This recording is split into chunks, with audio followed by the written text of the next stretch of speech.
तो hello everyone, आज की इस वीडियो के अंदर हम जानेंगे आप अपने प्रोडक्ट्स को या अपने आइटम को कैसे अपने ज़ोमैटो के ऊपर ऐड कर सकते हो और साथ ही साथ में इस वीडियो के अंदर हम समझेंगे कि इसमें वेरिएंट कैसे बनेंगे। तो एक ही वीडियो में दो चीज़ें कवर करने वाला हूँ, ठीक है? तो थोड़ी सी हो सकता है कि वीडियो थोड़ी सी लेंदी हो, साथ में कैटेगरीज और सारी चीज़ें हम उसको समझेंगे, ठीक है ना? और ये क्या क्या इम्पैक्ट करेंगी।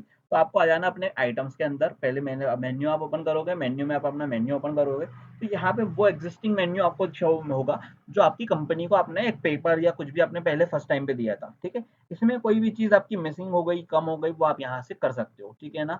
तो आपको कोई आइटम डिलीट करना है तो उसके लिए तो बहुत सिंपल सा ऑप्शन है, मगर अब आइटम को बढ़ाना है तो आपको क्या करना है? पहले आपको देखना है कि वो कैटेगरी आपकी बनी हुई है या नहीं। अगर आपको कोई एक नई कैटेगरी बनाना है तो आप बेसिकली आप यहाँ पे कैटेगरी ले सकते हो। मैं अब यहाँ पर मैं डेमो कर रहा हूँ तो मैं बेसिकली कैटेगरी का नाम लिख लिया डेमो और उसके अंदर आ गई सब कैटेगरी। मतलब कि अगर मैं कैटेगरी का नाम रखता चाइनीज और उसमें मैं मोमोज और नूडल्स ऐसे रखता तो मैं इसको यहाँ पे नूडल्स बनाता और उसके अंदर फिर चार नूडल्स होते तो वो चार बनाता, ठीक है ना? मैं यहाँ पे, और अगर आप सिर्फ एक ही चीज बना रहा हो जैसे बर्गर, और बर्गर के अंदर भी आप सिर्फ बर्गर ही सेल करोगे तो फिर आप सिर्फ उसको बर्गर की बर्गर कैटेगरी रख सकते हो जिसमें डेमो को डेमो कैटेगरी के अंदर रखा हुआ है, ठीक है ना? अब यहाँ पर आपका आइटम की लिस्टिंग की बारी आती है। तो यहाँ पर आप ऐड आइटम को क्लिक करोगे, आप यहाँ पे सिंपल सा ऑप्शन आ जाएगा। यहाँ पर आपको सिंपल सा आपका प्रोडक्ट का पहले नाम लिखना है। जैसे आप थोड़ा बहुत 19 20 अगर नाम लिखते हो और इन द केस अगर कुछ गलत होता है तो कंपनी आपको खुद सजेशन देती है कि और भी लोग किस तरीके से डालते हैं, ठीक है ना? रेगुलर चिकन पिज्जा है आपका, चिकन पिज्जा आपने सिंपल सा चिकन पिज्जा लिख लिया, ठीक है ना? एंड देन उसके बाद उसकी डिस्क्रिप्शन कि fried chicken you inside pizza are 7 inches. Simple सा आप अपने प्रोडक्ट के बारे में बता सकते हो। इन द केस अगर आपको इसके बारे में समझ में नहीं आता तो आप यहाँ पे यूज करोगे अपना चैट जीपीटी। चैट जीपीटी में आप लिखोगे कि मुझे एक 50 वर्ड्स का एक डिस्क्रिप्शन बना के दो जो कि मुझे जोमेटो में लिखना है, और प्रोडक्ट का नाम आपको बताना है, और क्या आपको आपको हिंदी में बता दोगे, आपको वो एक अच्छा सा डिस्क्रिप्शन बनाएगा एंड देन आप कॉपी पेस्ट कर सकते हो। ये आपका एक लेसन है सिंपल सा कि आप एआई को किस तरीके से साथ में यूज करते हुए चलोगे, राइट?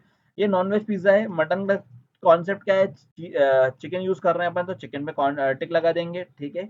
एंड देन यहाँ पे आपने साथ में फूड को डाला, इमेजेस को। तो आपने एक बार में तीन टॉपिक्स को कवर कर लिया, आपने डिस्क्रिप्शन भी कवर कर ली, सॉरी है ना, आपने एक साथ स्कोर को कवर करा कि आपने एक बार में फोटोज भी अपने साथ में डाल रहे हो, आप उसी टाइम पे आप उसका एक डिस्क्रिप्शन डाल रहे हो और एक आप नाम लिख रहे हो, ठीक है ना? आपने तीन चीजें कंप्लीट करने के बाद आपका क्या होगा, आपको यहाँ पे लिखना पड़ेगी प्राइस। एग्जाम्पल के तौर पे मैं उसकी 120 रुपीज प्राइस लिखता हूँ, तो मैंने उसको सिलेक्ट कर लिया।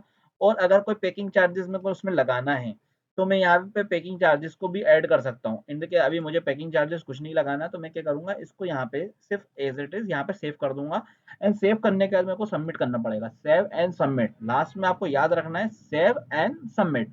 तो आपने सेव करने का जब आप सबमिट करोगे तो ये कंपनी के पास जाएगा और कंपनी उस पर रिसर्च करके इसमें कोई गलती होगी तो वो एरर देखे रखे रहने देगी, नहीं तो अब वो आपको बोल रही है 3 घंटे के बाद मैं इसको लाइव कर दूंगी। अब मैं आपको कोई ऐसा प्रोडक्ट भी दिखाता हूँ जो कि होल्ड हो जाता है, जैसे ये होल्ड है। तो आइटम इन होल्ड में लिखा हुआ आ रहा है kindly update veg and non veg, मतलब कि यहाँ पे क्या हुआ, कंपनी को पता करना है कि ये वेज है एंड नॉन वेज है। तो मैं यहाँ पे गया, मैंने यहाँ पे वेज पे लिख दिया, ठीक है? और साथ में मैंने इसके आगे लिख दिया एग, एगलेस, ठीक है? तो ये एगलेस केक है तो मेरे को एगलेस लिखना पड़ेगा साथ ही साथ में, मतलब इसमें मेरी गलती समझ में आई, आपको पता चल रहा है उसमें जो मांग रहा है आपने उसको और अच्छे से डिस्क्राइब कर दिया, सेव एंड चेंजेस कर दिए, तो ये पास हो जाएगा इस तरीके से और यहाँ पे कोई भी एरर नहीं आपको शो होगा। हम आ जाते हैं वापिस अपने डेमो वाले पे अकाउंट पे, ठीक है? इससे आपने सीखा कि आपको इमेज को, सॉरी, आपको अपने एक प्रोडक्ट को डालना कैसे। यहाँ पे आपने प्रोडक्ट तो डाल दिया, बट अब कंडीशन ये आ जाती है कि अगर आपको कोई एग्जिस्टिंग अकाउंट के अंदर डालना था, एग्जिस्टिंग कैटेगरी में डालना है तो क्या करोगे? तो यहाँ पे ऐसे आपको दिख रहा है और इसके अंदर आपको डेजर्ट्स में आपको कुछ और डालना था, आप यहाँ पे डालोगे तो सिर्फ डेजर्ट्स के अंदर आ जाएगा। सिंपल कॉन्सेप्ट है। कोई कैटेगरी अगर आपकी गलत हो गई तो उसको आप शिफ्ट कर सकते हो, वो आप बात करेंगे असाइनमेंट में, ठीक है ना? जब हम असाइनमेंट करेंगे कि हम कैसे मेन्यू इंजीनियरिंग करेंगे, ये मेन्यू के अंदर आपको आने वाली चीजें, ये मेन्यू में कौन सी चीज ऊपर रखनी है, कैसे आप अपना मेन्यू डिसाइड करोगे, डिजाइन करोगे, मेन्यू डिजाइनिंग के अंदर बेसिकली इसको समझ लेंगे हम, ठीक है? अब हम बात करते हैं इसकी वेरिएंट की। तो वेरिएंट देखो, मेरे नजर में दो तरीके के वेरिएंट आपको मिलते हैं, ठीक है? एक होता है जो साइज को रिफ्लिकेट करता है, ठीक है? एक करता है पोर्शन को, साइज एंड पोर्शन, सिंपल सा बात एक ही है, आपको थोड़ा अलग तरीके से दिखाना बताना पड़ रहा है, ठीक है? अब देखो सिंपल कैसा है, साइज जैसे कि ये चिकन पिज्जा है, इसमें आपने देखा होगा कि अगर आप पिज़्ज़ा कैटेगरी में हो तो आपके साइज़ेस चलते हैं 6 इंची, 10 इंची, 12 इंची, 18 इंच ऐसे करके। अब वो अगर आपको उसमें बनाना है तो वो कहाँ से बनाओगे? तो आपको आना पड़ेगा उसके बाद प्राइस के बाद नीचे वेरिएंट में, ठीक है? वेरिएंट को जैसे ही आप क्लिक करोगे तो आपको देखो ये ऑप्शन दिखा रहा है। प्रिपरेशन टाइप हो सकता है, बेस हो सकता है, क्वांटिटी हो सकती है, साइज़ हो सकता है। अगर आप इसके अंदर बिलॉन्ग करते हो तो आप चूज़ कर सकते हो, नहीं तो आप अपना खुद से बना सकते हो। जैसे कि प्रिपरेशन टाइप की बात करी जाए तो एक ही नूडल्स को आप बनाते हो और उसमें 3 प्रिपरेशन टाइप रखते हो कि non spicy, mid spicy and very spicy. तो ये 3 टाइप हो गए कि जो आपकी कैटेगरी में आपको डिफाइन करता है। उसके अंदर अगर आप पैसे का कोई चार्ज लेना चाहते हो तो वो भी लिखा सकते हो, और अगर आप फ्री रखना चाहते हो, सिर्फ चूज़ करवाना चाहते हो सामने वाले से कि आप बता दो, हम उस तरीके से बना देंगे, तो वैसा भी आप कर सकते हो, ठीक है? अभी हम बात करते हैं एक अमाउंट वाले बारे में और सिंपल सा कॉन्सेप्ट में। तो अब हमारा साइज़ के अंदर ही ऑप्शन आ रहा है, ठीक है? मैंने साइज़ का ऑप्शन चूज़ करा, यहाँ पे स्मॉल, मीडियम, लार्जेस्ट लिखा हुआ है, मैं इसको यहाँ पे चेंज करूँगा।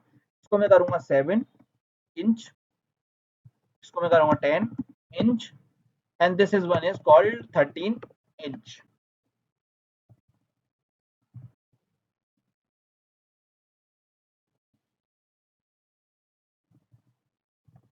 राइट? जैसे मैंने ये चूज़ करा तो इसके 3 साइज़ेस बन के आ गए। देखो ये आपको दिखा भी रहा है कि ऐसे कस्टमर के पिज़्ज़ा के ऊपर यहाँ पे शो होगा कि आपको चूज़ कितने का करना है, ठीक है?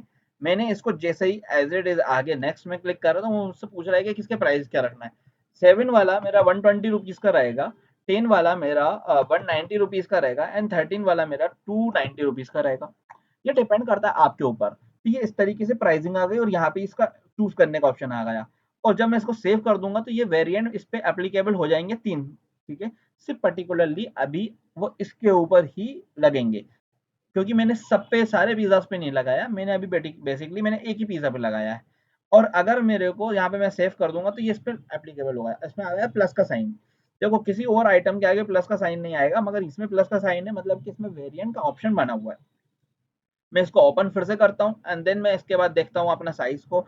और मुझे कुछ भी अगर मैनेज करना है तो मैं यहाँ पे मैनेज वेरिएंट पे जाऊंगा। मेरे को प्राइस कम करना है या ज़्यादा करना है, या मेरे को मेन्यू यहाँ से हटाना है, तो मैं इसको हटा सकता हूँ। ये क्लिक कर दिया मैंने, यहाँ से मैं पीछे गया, अगर मेरे को सिर्फ 2 साइज़ रखना है, मेरे को एक साइज़ का ऑप्शन हटा दिया, तो मेरे को सामने सिर्फ 2 साइज़ दिखेंगे, ठीक है ना? और इन द केस मेरे को कोई वेरिएंट का ऑप्शन नहीं रखना, तो मैं सब कुछ हटा के पीछे जा सकता हूँ, सिंपल सा यहाँ से मैं वेरिएंट को ही हटा दूँगा। तो मेरा काम ऑटोमेटिकली यहाँ से मैंने 1 और 2 हटाया, अनसेव कर दिया सिंपल एक वेरिएंट को। तो ये ऑटोमेटिकली सिर्फ एक ही पोर्शन बचा, तो यहाँ पे 2 ऑप्शंस का काम ही खत्म हो गया। अब आ जाते हैं दूसरे कैटेगरी में, ठीक है? अगर हम यहाँ पे आप मान के चलते हैं कि हमारे को ये सिस्टम जो हमने बनाया हुआ है, ये हमारे को अभी तक समझ में नहीं आ रहा, ठीक है? ये मैंने कंफर्म करा और हटा दिया। अब मेरे पास आती है कोई और कैटेगरी, और कुछ इसमें मेरे को क्वांटिटी का गेम है, हाफ एंड फुल का। तो मैं है ना हाफ एंड फुल के अंदर रख सकता हूँ।